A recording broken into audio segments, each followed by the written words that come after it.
మోకాళ్లలో గుజ్జును పెంచి నొప్పిని తగ్గించి సర్జరీని దూరం చేసే ఫ్రీడమ్ వాక్. ఇద్దరు సాఫ్ట్వేర్ ఇంజనీర్లే. పెద్దలు కుదిర్చిన సంబంధం. చూడముచ్చటైన జంట. ఈ ఏడాది ఫిబ్రవరిలో ఘనంగా పెళ్లైంది. పెళ్లైన 4 రోజులకే ఉన్నత చదువుల కోసం అమెరికా వెళ్లాడు వరుడు. మరో 2 నెలల్లో వధువు కూడా అమెరికా వెళ్లేందుకు సిద్ధమవుతోంది. కానీ మంగళవారం తెల్లవారుజామున బావిలో శవమై తేలింది ఆ నవవధువు. ఎందుకు ఏంటో ఇప్పుడు చూద్దాం.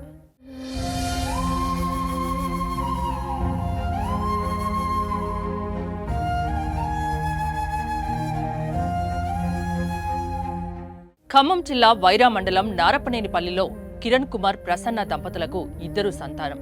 పెద్ద కుమార్తె వర్షిత హైదరాబాద్లో సాఫ్ట్వేర్ ఇంజనీర్గా జాబ్ చేస్తోంది. తిరువూరు మండలం ఎరకుపాడుకు చెందిన సాఫ్ట్వేర్ ఇంజనీర్కి ఈ ఏడాది 14వ తేదీన వర్షితనిచ్చి ఘనంగా వివాహం జరిపించారు.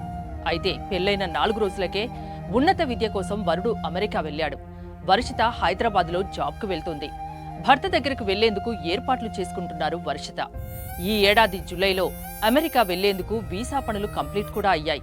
అయితే కొద్ది రోజులుగా అనారోగ్యంతో బాధపడుతున్న వర్షిత ఈ నెల 26న తల్లిగారి ఊరు నారపపల్లి వచ్చింది. సోమవారం రాత్రి ఇంట్లో పడుకున్న వర్షిత తెల్లవారుజామున తర్వాత తల్లిదండ్రులకు కనిపించలేదు. వెతుకుతున్న క్రమంలో ఇంట్లో ఉన్న చేదుడు బావిలో వర్షిత మృతదేహం కనిపించింది.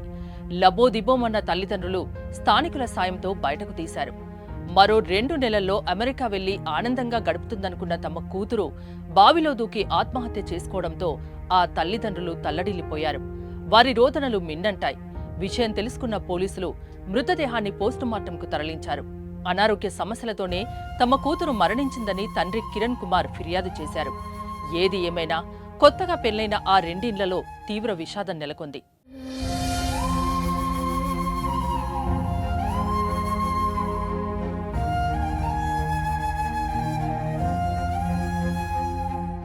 సుమన్ టీవీలో మీ పర్సనల్ అండ్ బిజినెస్ ప్రమోషన్స్ కోసం కింది నెంబర్కి కాంటాక్ట్ చేయండి.